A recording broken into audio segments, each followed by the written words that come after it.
सुप्रभात दोस्तों, स्वागत है आपका हमारे YouTube channel suffer with Bhupendra में। हम द्विघात समीकरण क्वाड्रेटिक इक्वेशन पढ़ रहे हैं। आज की क्लास में हम कुछ स्पेशल वैरायटी के द्विघात समीकरणों को पढ़ेंगे। हम ये जानेंगे आखिरकार द्विघात समीकरण में हमारे रूट्स कैसे होंगे, रूट्सों की संख्या कितनी होगी। चलिए प्रारंभ करते हैं आज की क्लास को।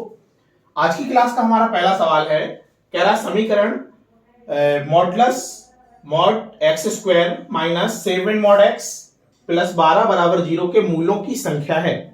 ऑप्शन कह रहा है, ऑप्शन ए कह रहा है एक मूल होंगे, ऑप्शन बी कह रहा है 2 मूल होंगे, ऑप्शन सी कह रहा है 3 मूल होंगे और ऑप्शन डी कह रहा है 4 मूल होंगे। चारों ऑप्शन आपके सामने हैं और आपको बताना है कि सही आंसर आपका क्या होगा। जब भी देखिए, कल की क्लास में हमने आपको बताया था कि ये जो इस तरह का साइन आता है ये आपका कहलाता है मॉडुलस फंक्शन। एक बार फिर से समझ लीजिए, ये कहलाता है मॉडुलस फंक्शन। ठीक, इसी को हम कहते हैं मापांक फलन। क्या कहते हैं? मापांक फलन। इंपॉर्टेंट है और ये फलन पूछा जाता है। फिर इसके बाद कल की क्लास में हमने आपको ये बताया था, जैसे मान के लिए ये लिखा है मॉड ए।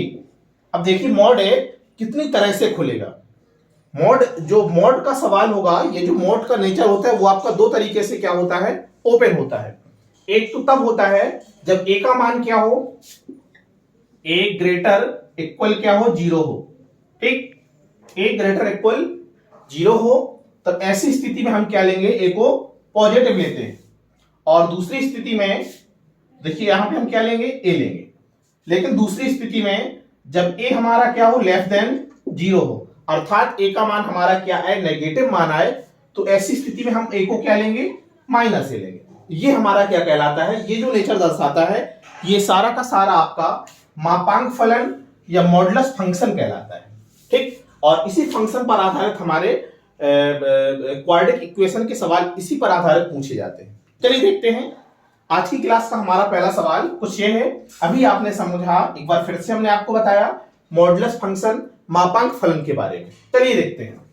सबसे पहले ये देखिएगा कि आपका सवाल क्या है।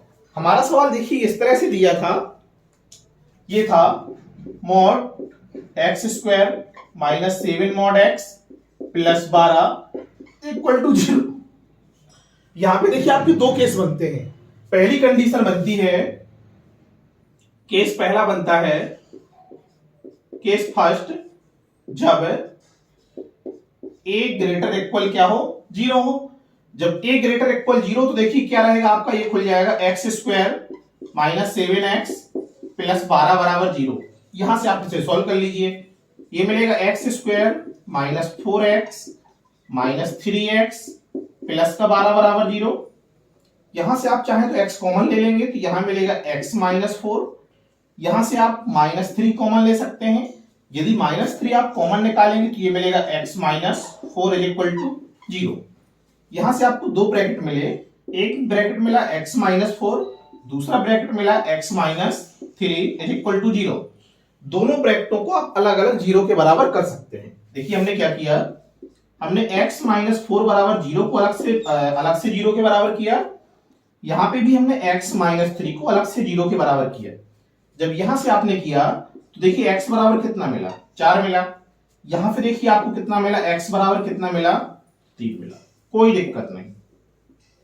ठीक, दूसरा केस पढ़िएगा। दूसरा केस देखिए आपका ये बनता है, केस सेकंड। केस सेकंड जब सॉरी, यहां पे आपका पूरा जो द्विघात समीकरण वो x के पदों में है, इस वजह से आपको लिखना पड़ेगा x ग्रेटर इक्वल 0। यहां पे देखिए क्या हो जाएगा, जब x लेस देन क्या हो, 0 हो। जब x लेस देन 0 होता है तो ऐसी स्थिति में देखिए ऐसी स्थिति में आपको मिलेगा एक्स स्क्वायर माइनस पहले से है, जब इसे आप खोलेंगे तो ये मिलेगा 7 और माइनस का एक x मिल जाएगा। माइनस का x आपको तब मिल रहा है जब आप लिख रहे हैं कि x क्या रहेगा, आपका 0 से छोटा रहेगा। तो ऐसी स्थिति में आपका जो x आएगा वो किस में आएगा, आपका नेगेटिव ही आएगा। ध्यान दीजिए, यही इसकी इंपॉर्टेंट है। 12 बराबर क्या हो जाएगा, 0 हो जाएगा। यहां से आप देखेंगे तो ये मिलेगा x square plus 7x plus 12 बराबर 0। कोई दिक्कत नहीं, अब आप इसे सॉल्व करिए। जब आप इसे सॉल्व करेंगे तो ये मिलेगा x square plus 4x plus 3x plus 12 बराबर 0। कॉमन आउट कर सकते हैं, तो यहां से आप निकालेंगे x प्लस 4 बचेगा, यहां से आप निकालेंगे 3 और ये हो जाएगा x प्लस कितना 4 इज इक्वल टू 0। दो ब्रैकेट मिलेंगे, एक ब्रैकेट में x प्लस 4 ही मिलेगा और दूसरे ब्रैकेट में आपको x प्लस 3, और दोनों को आप क्या कर सकते हैं अलग अलग 0 के बराबर। जब देखिए हम अलग अलग 0 के बराबर करते हैं तो यहां से हमें मिलेगा x प्लस 4 बराबर 0, दूसरे ब्रैकेट से मिलेगा x प्लस 3 बराबर 0। दिख रहा होगा। चलिए जब यहां से आपने किया, देखिए यहां से क्या मिलेगा x बराबर माइनस का 4 और यहां से क्या मिला x बराबर -3। ठीक, अब देखिए अब आपको आंसर की तरफ अपने पहुंचना है कि आखिरकार हमारा आंसर क्या होगा। उसने ये पूछा है कि जो भी द्विघात समीकरण आपने दिया है, क्या आप बताइए मूलों की संख्या क्या होगी, अर्थात आपको नंबर ऑफ रूट्स बताना है। चलिए देखते हैं। यहां तक सॉल्व करने के बाद अब हमें देखना पड़ता है हमारी कंडीशन क्या थी। देखिए जब आपने पहली कंडीशन को देखा था, जब आपने पहला केस बनाया था, तो वहां पे आपने लिखा था कि x ग्रेटर देन 0, अर्थात x के मान वही आप लेंगे जो क्या होंगे 0 से बड़े होंगे, और जो मान 0 से छोटे होंगे उन मानों को आपको क्या करना पड़ेगा, छोड़ना पड़ेगा। पहली कंडीशन में ही देखें तो x के देखिए यहां से दो मान मिले थे, एक तो 4 मिला था और दूसरा क्या मिला था 3 मिला था, और दोनों के दोनों मान क्या है आपके 0 से बड़े बड़े हैं ना, बिल्कुल दोनों के दोनों मान आपके क्या हैं 0 से बड़े हैं। इस वजह से ये दोनों के दोनों मान क्या हो जाएंगे, आपके आंसर बनेंगे। अब दूसरे केस में पहुंचते हैं। दूसरा केस आपने तब लिया था जब आपने कंडीशन लगाई थी कि x का मान क्या रहेगा, 0 से छोटा रहेगा, और 0 से छोटे की स्थिति यह होती है कि x आपका क्या रहेगा, नेगेटिव रहेगा। अब आप आंसर पे पहुंचिए। जब आप आंसर पे पहुंचे थे तो एक मान x का मिला था -4 और दूसरा मान मिला था x बराबर -3। देखिए दोनों के दोनों मान आपके क्या हैं, 0 से क्या है, छोटे हैं। इस स्थिति में ये भी दोनों के दोनों मान आपके सवाल की क्या बनेंगे, आंसर बनेंगे। आप लिख सकते हैं x बराबर -4 -3 लेस देन 0। इसका मतलब दो रूट्स तो ये मिले, दो रूट्स ये मिले, तो आपके सवाल की फाइनल कुल कितने रूट्स बन रहे हैं, आपके 4 रूट्स बन रहे हैं, और इस आधार पे आपके सवाल का आंसर क्या हो जाएगा, ऑप्शन डी हो जाएगा। इंपॉर्टेंट है और ऐसे क्वेश्चन आपके एग्जाम में पूछे जाते हैं, नोट डाउन करिएगा।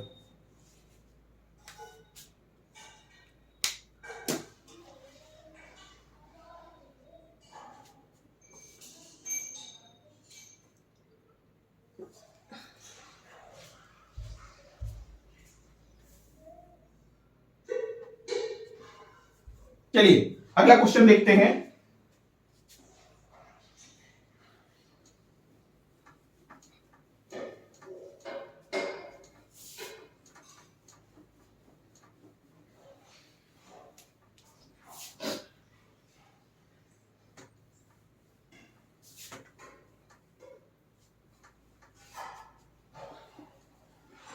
अगला क्वेश्चन है आपका,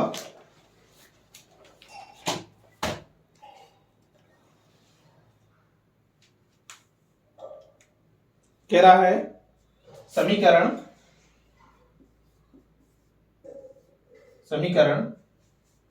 एक्स स्क्वायर -2 mod x -3 बराबर 0 के मूल और मूल को ही आप क्या बोलते हैं, रूट्स बोलते हैं, के मूल बताइए।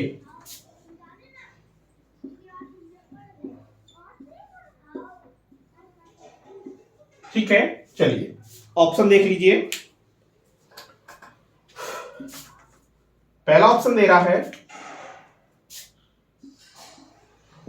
2, -2, ऑप्शन बी दे रहा है 0, 2, ऑप्शन सी दे रहा है 3, -3, ऑप्शन डी दे रहा है इनमें से कोई नहीं। ठीक है, चलिए ये सवाल भी आपका सेम पिछले सवाल पर आधारित है। चलिए मॉड पे आधारित है। यदि आपको मॉडुलस यदि आप मॉड खोलते बनता है आपसे, तब तो आप सवाल को निकाल पाएंगे, और यदि आपसे नहीं बन रहा है तो आप सवाल नहीं निकाल पाएंगे। चलिए देखते सवाल को। सवाल था आपका x square -2 mod x minus का 3 बराबर 0। यहां से आपके दो केस बनेंगे। पहला केस आपका बनेगा जब x ग्रेटर देन क्या हो 0 हो। जब x ग्रेटर देन 0 होगा तो ये मिलेगा एक्स स्क्वायर -2x माइनस 3 बराबर 0। बिल्कुल। दूसरा देखिए, पहले आप इसी को सॉल्व कर लीजिए। तो ये बनेगा आपका एक्स स्क्वायर माइनस का 3x प्लस का x, और ये माइनस का 3 बराबर 0 हो जाएगा। यहां से आप कॉमन आउट निकालेंगे तो ये मिलेगा x माइनस 3। यहां से आप एक को कॉमन ले लीजिए तो ये मिल जाएगा x माइनस 3 बराबर 0। एक ब्रैकेट मिलेगा x माइनस 3 का, और दूसरा ब्रैकेट मिलेगा x प्लस 1 बराबर 0। दोनों ब्रैकेटों को आप अलग अलग 0 के बराबर करिए। जब दोनों ब्रैकेटों को हम अलग अलग 0 के बराबर करेंगे तो एक हमें मिलेगा x माइनस 3 बराबर 0, और दूसरा मिलेगा x प्लस 1 बराबर 0। यहां से आपको मिलेगा x बराबर 3, और यहां से मिलेगा x बराबर कितना -1। कोई दिक्कत नहीं। अब दूसरे केस पे पहुंचिए। केस नंबर दूसरा, जब x लेस देन 0 हो। जब x लेस देन 0 हो तो ऐसी स्थिति में आपकी जो कंडीशन बनेगी, ये बनेगी एक्स स्क्वायर -2, और ये मिल जाएगा माइनस का x, और ये हो जाएगा माइनस का 3 बराबर 0। ठीक है, चलिए माइनस माइनस ये प्लस होगा, और ये मिलेगा x square plus 2x minus 3 बराबर 0। जब आप इसे सॉल्व करेंगे तो आप पाएंगे x square plus 3x minus x। बिल्कुल, प्लस का 3x माइनस का x, टोटल कितना मिलेगा प्लस का 2x मिलेगा। ठीक है, और जब गुणा करेंगे तो माइनस का 3x स्क्वायर हो जाएगा, -3 बराबर 0। सॉल्व करिए। जब हम इसे सॉल्व करेंगे तो देखिए यहां से हम x कॉमन लेंगे तो ये बचेगा हमारा x प्लस 3। यहां से आप -1 कॉमन ले लीजिए। जब यहां से हम -1 कॉमन निकालेंगे तो ये मिलेगा x प्लस 3 बराबर 0। दोनों ब्रैकेटों को आप बना लीजिए। ये बनेगा x प्लस 3, और दूसरा बन रहा है आपका x माइनस 1 बराबर 0। दोनों ब्रैकेटों को आप अलग अलग 0 के बराबर कर सकते हैं। करिएगा। जब x प्लस 3 को हम 0 के बराबर करेंगे तो देखिए क्या बनता है।